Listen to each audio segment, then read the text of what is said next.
Bismillahirrahmanirrahim. Ustadz bertanya, ini ada seorang anak yang dimana ketika dia sudah berumah tangga namun tidak merasakan nikmatnya kebahagiaan dalam rumah tangga, bahkan sampai-sampai akan melakukan perceraian, ya. Apakah hal tersebut ada hubungannya dampak dari kedurhakaan anak tersebut terhadap orang tuanya, ya? Meskipun kalau dilihat dari beritanya anak itu juga ketika sebelum menikah suka berani kepada kedua orang tuanya. Baik. Para jamaah ibu yang dimuliakan Allah SWT, pertanyaan terakhir ini ya.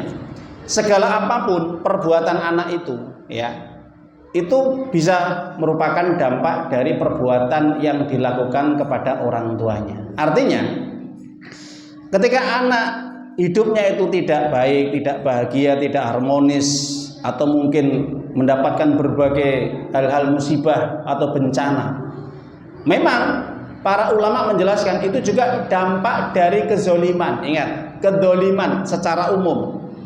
Bisa kezoliman terhadap orang tuanya, ini yang paling bahaya, dan kezoliman terhadap orang lain. Kenapa? Karena Nabi Muhammad SAW bersabda dalam hadis, tidak ada dua hukuman yang disegerakan kecuali hukuman orang yang mendolimi orang lain dan durhaka kepada kedua orang tuanya. Hati-hati Pak Bung. Itu hukuman dari Allah. Jadi kalau ada anak yang sudah berumah tangga tidak merasakan kebahagiaan, rumah tangganya hancur-hancuran, ya, morat-marit, broken home, tidak harmonis, tidak bahagia, ini mungkin ada dampak dia pernah mendolimi kedua orang tuanya. Segera dia bertobat, minta ampun kepada Allah. Ya, kalau orang tua sudah meninggal, doakan orang tua. Kalau masih hidup, segera minta maaf. Ya, jangan mengulangi kembali. Bahaya Pak Bu, karena doanya orang tua itu mustajab loh. Ya, keramat loh, nah, itu.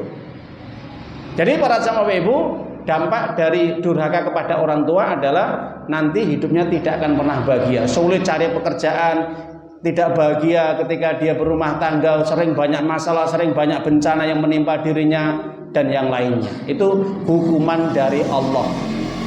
Makanya Allah mengatakan bahwa berbakti kepada orang tua itu disandingkan di dalam Al-Quran itu setelah ibadah kepada Allah. Nomor 2. Jelas Pak Bung?